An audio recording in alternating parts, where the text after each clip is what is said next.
Hello दोस्तों, मेरा नाम अनुज चौधरी है। आज हम बात करेंगे माइग्रेन के बारे में। माइग्रेन होता क्या है, कैसे होता है, क्या उसका ट्रीटमेंट है और मेडिसिन के साथ साथ क्या ऐसे घरेलू उपचार तरीके हैं जिनको हम अपने यूज में लाके, इस्तेमाल में लाके, ठीक है, और अपने जो माइग्रेन की कंडीशन है उससे हम रिलीफ पा सकते हैं। तो चलिए शुरू करते हैं। माइग्रेन क्या होता है?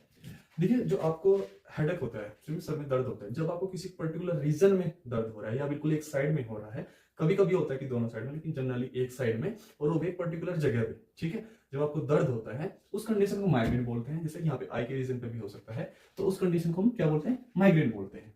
ये होता क्यों है? उसके बहुत सारे कोज हैं, कोजेस, ठीक है। एक स्लीप डिस्टरबेंस, अगर आप एक प्रॉपर नींद नहीं ले रहे हैं उसकी वजह से आपको माइग्रेन हो सकता है, तो एक अच्छी नींद बहुत जरूरी है। एक उसके अलावा एक जेनेटिक्स, अगर किसी में है तो उसके बच्चों में ट्रांसफर हो सकती है, जेनेटिक्स। एक है रीजन है ब्राइट लाइट, अगर बहुत तेज ब्राइट लाइट है और आपको पसंद नहीं है, आपको इरिटेशन हो रही है, उसकी वजह से भी आपको माइग्रेन हो सकता है। एक रीजन है स्ट्रॉन्ग स्मेल, बहुत ही बेकार बदबू आप उस रीजन में है और आपको एक लंबे समय तक या कुछ बार बार आपको लेना, स्मेल इनहेल करना पड़ रहा है, उसकी वजह से भी आपको माइग्रेन हो सकता है। तो ये कुछ रीजन है। एक इसके अलावा रीजन होगा स्ट्रेस, अगर कोई बहुत ही अच्छे स्ट्रेस से जूझ रहा है, ठीक है, उसको बहुत स्ट्रेस है, तो वो भी एक रीजन हो सकता है माइग्रेन होने का। तो ये कुछ रीजन है। ऐसे ही एक रीजन है फूड, ठीक है, अगर आपको कोई फूड पसंद नहीं है, जैसे किसी को चीज पसंद नहीं है, अगर चॉकलेट पसंद नहीं है, उसको उसका टेस्ट पसंद नहीं है और उसको खा लेता है, तो उससे भी उसको हेडेक यानी माइग्रेन हो सकता है। तो ये कुछ रीजन है जिसकी वजह से हमें माइग्रेन होता है। अब बात आती है कि हमारा जो ब्रेन है, ये तो कुछ कारण होता है, उसमें जो हमें पेन फील हो रहा है वो क्यों होता है? तो देखो, ब्रेन में हमारी ब्लड वेसल होती हैं जो ब्लड लेके जाती हैं ब्रेन के अंदर, क्या होती है? ब्लड वेसल, ठीक है। यही सबसे ज्यादा इंपॉर्टेंट है, ठीक है। हम अब इसका मैकेनिज्म पढ़ेंगे, ठीक है, या आप बोल सकते हैं हाउ इट हैपन, ठीक है, उसका मैकेनिज्म पूरा। तो जो हमारी ब्लड वेसल होती है, ठीक है, इनका नॉर्मल साइज रहना बहुत जरूरी है। इनकी जो ये डायमीटर है ना, ये नॉर्मल रहना बहुत जरूरी है। अगर ये बहुत ज्यादा वाइड हो जाए या बहुत ज्यादा कॉन्स्ट्रिक्ट हो जाए, सिकुड़ जाए, नैरो हो जाए, तो हमें प्रॉब्लम हो सकती है। तो ब्लड वेसल अब यहाँ पे दो रहेंगी। एक ब्लड वेसल वो है जो हमारी ब्रेन में गई हुई है, एक ब्लड वेसल वो है जो हमारी स्काल्प में गई हुई है, ठीक है, जो इनकी ब्रेन से बात करी जाए। स्काल्प, ये भी ब्लड वेसल है, वो भी ब्लड। सपोज करो ये स्काल्प है, ये ब्रेन है, ओके। अब होता क्या है, जो स्कल्प वाली ब्लड वेसल है वो हो जाती है वाइड, ठीक है, इनका ये डायमीटर बढ़ जाता है। जो हमारी ब्लड वेसल है ब्रेन में वो हो जाती है नैरो, ठीक है, इनका डायमीटर घट जाता है, जिसकी वजह से हमें पेन होता है। अब ये होता कैसे है? जैसे ये नैरो वाली कंडीशन है, ये क्यों होती है? हमारे ब्रेन में कुछ केमिकल पाए जाते हैं जिनको हम न्यूरोट्रांसमीटर बोलते हैं। उनमें से एक केमिकल है, न्यूरोट्रांसमीटर है सीरोटोनिन। क्या है? सीरोटोनिन। सीरोटोनिन, इसकी प्रॉपर्टी होती है कि अगर ये ब्लड वेसल पे एक्ट कर रहा है, ठीक है, उसको कॉन्स्ट्रिक्ट कर देगा, ठीक है, सिकुड़ जाएगी, कॉन्स्ट्रिक्ट कर देगा, नैरो कर देगा। तो इस केमिकल की वजह से ये हमारी ब्लड वेसल जो ब्रेन में होती है वो कॉन्स्ट्रिक्ट हो जाती है, नैरो हो जाती है। अब हमें क्या चाहिए कि ऐसी कोई मेडिसिन चाहिए होगी जो इस एक्शन को, जो ये एक्ट कर रही है हमारे इस पे, ब्लड वेसल पे, वो एक्ट ना करे। तो उसके ट्रीटमेंट के लिए हमारी जो मेडिसिन होगी, मैकेनिज्म के साथ साथ मेडिसिन भी याद करिए, पीजोटिफिन। पीजोटिफिन, ठीक है, एक मेडिसिन होती है जिसका एक्शन रोकती है, उसको बोलते हैं प्रोप्रेनोलोल, ये बीटा ब्लॉकर होती है, ठीक है। तो ये इसके को एक्ट नहीं करने देती ब्लड वेसल पे, जिससे कि नैरो नहीं होती है। फिर अब इस पे आ जाइए वाइड पे, ये वाइड हो रही है। अब हमें ऐसे ड्रग्स चाहिए होंगी जो उसको नैरो कर दे।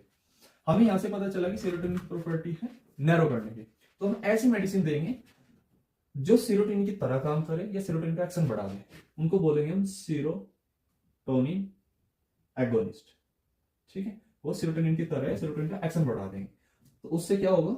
ये नैरो हो जाएगी, ठीक है, ये यहाँ पे। तो जो सीरोटोनिन है वो यहाँ पे मतलब कि हमें उसका नुकसान है ब्रेन ब्लड वेसल पर, लेकिन जो स्कल्प की ब्लड वेसल है उस पर हमें बेनिफिट है, क्योंकि हम उनको वाइड से नैरो करना चाहते हैं, और यहाँ पे हमको नैरो से वाइड करना चाहते हैं, नॉर्मल साइज में लाना चाहते हैं। तो यहाँ पे इसका एक्शन रोक देंगे, यहाँ पे इसका एक्शन बढ़ा देंगे। तो रोकने के लिए हमने मेडिसिन दी पीजोटिफिन, प्रोप्रेनोलोल। यहाँ पे जो इसका एक्शन बढ़ा देंगे, ठीक है, उनको बोलते हैं ट्रिप्टान ड्रग्स, ठीक है, बहुत सारी ड्रग्स होती हैं जिनके नाम में ट्रिप्टान ऐड होता है बाद में। तो वो ड्रग्स कौन कौन सी हैं, ठीक है। हमारी जो पहली ड्रग होगी, ठीक है, एल्मो ट्रिप्टान। सेकेंड जो ड्रग है हमारी एलिट्रिप्टान। थर्ड है हमारा फोरवा ट्रिप्टान। फोर्थ ड्रग है नारा ट्रिप्टान। सब में ट्रिप्टान हो रहा है, ऐड हो रखा है। इनकी हमारी माइग्रेन की ड्रग्स हैं, सेरोटोनिन एगोनिस्ट का काम करती है, यानी कि जो हमारी स्काल्प में ब्लड वेसल है वाइड हो रखी है उसको नैरो कर देती है। तो आपको मैकेनिज्म में कि जो ब्लड वेसल है हमारी ब्रेन में वो नैरो हो जाती है, स्काल्प में वाइड हो जाती है, उनको उनके नॉर्मल साइज में लाने के लिए हम मेडिसिन यूज करते हैं। यहाँ पे सेरोटोनिन एगोनिस्ट यूज होती है जिनको हम ट्रिप्टान ड्रग्स बोलते हैं, और यहाँ पे सेरोटोनिन का जो एक्शंस को ब्लॉक करने के लिए हम यूज करते हैं पीजीओटीपी प्रोपेनोल, ठीक है। जो यहाँ पे ये हमारी ब्लड वेसल है जो वाइड हो रही है, इसके वाइड होने से क्या हो रहा है, यहाँ पे केमिकल बनता है प्रोस्टाग्लैंडिन, जिसकी वजह से हमें पेन फील होता है। तो हमें कुछ ऐसी ड्रग्स भी चाहिए जिसका प्रोडक्शन बंद कर दे, ठीक है। तो इसका प्रोडक्शन बंद करने के लिए हमारी ड्रग्स होती है NSAIDs, ठीक है, जिसमें हमारा एग्जांपल होता है पैरासीटामोल या हमारा एस्पिरिन। तो वो भी हम इसमें यूज करते हैं जिससे कि ना बने, तो ये नहीं बनेगा तो हमें पेन फील नहीं होगा, इसकी वजह से हमें पेन फील होता है, ठीक है। तो कुछ ड्रग्स है जो वाइड और नैरो एक्शन पे काम करती हैं। एक है अगर कोई एक्स्ट्रा केमिकल बन रहा है, जैसे कि यहाँ पे प्रोस्टाग्लैंडिन बन रहा है वाइड के केस में, तो उसकी प्रोडक्शन को बंद कर देते हैं जिससे कि हमें पेन नहीं हो, तो उसके लिए यूज करते हैं PCM और एस्पिरिन, ठीक है। अब इसके साथ होता है वो मेडिसिन जो पेन का सिग्नल है, जिनकी सिग्नल जा रहा है, ठीक है, इस सिग्नल को ट्रांसफर ना होने दे, ठीक है, इसको ही ऑल्टर कर दे।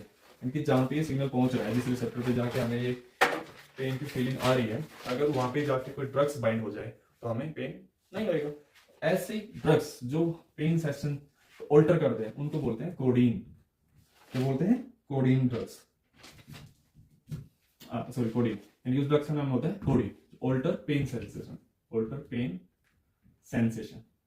तो ये एक बहुत अच्छी मेडिसिन है, ठीक है, जो आपको बहुत ज्यादा दर्द मेडिसिन हो रखा है तो हम इसको ले सकते हैं।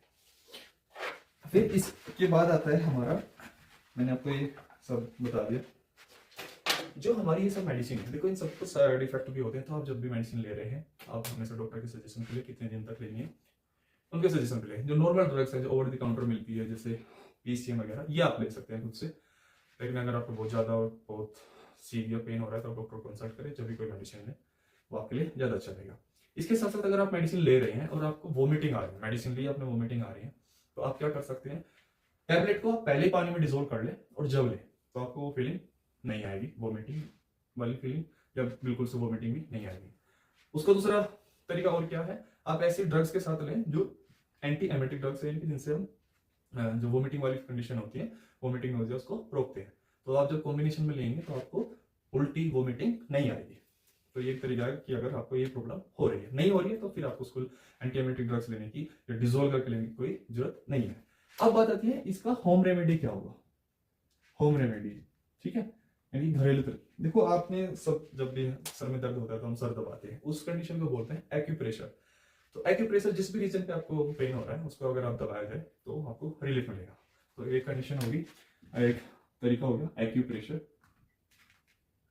उसके बाद सेकंड जो तरीका है हमारा, मैंने आपको बताया था कि ब्राइट लाइट एक कारण है माइग्रेन का। तो अगर आप एक डार्क रूम में, नॉइस, बहुत ज्यादा नॉइस भी कारण है माइग्रेन का, आपको डिस्टर्बेंस फील और इरिटेशन हो रही है, तो यानी जहाँ पे बहुत शांति है, थोड़ी डार्कनेस है और वहाँ पे चिल्ड एनवायरनमेंट है, AC से आपने बिल्कुल टेम्परेचर मेंटेन कर रखा है, उससे क्या होगा, आपको नींद बहुत अच्छी आएगी, बहुत जल्दी नींद आएगी। जो कि मैंने आपको बताया था कि सिर्फ डिस्टर्बेंस से ही आपको क्या होता है, माइग्रेन होता है। तो जो 2-3 कारण है हमारे माइग्रेन के, वो एक साथ एक रूम में अच्छा एनवायरनमेंट क्रिएट करने से रिजोल्व हो जा रहे हैं। तो इससे क्या होगा, हमें अच्छी नींद आएगी, हमें माइग्रेन के ट्रीटमेंट में हेल्प मिलेगी। एक तरीका जो और होता है हमारा जिंजर जो है हमारा बेनिफिशियल है माइग्रेन में।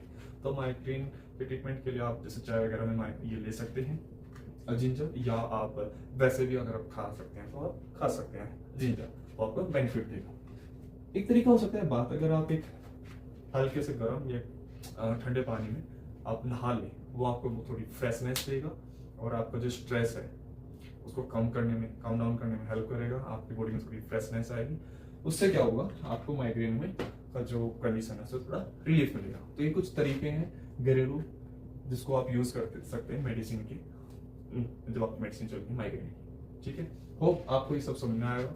फिर मिलता हूँ एक नए लेक्चर के साथ, तब तक के लिए जय हिंद जय भारत।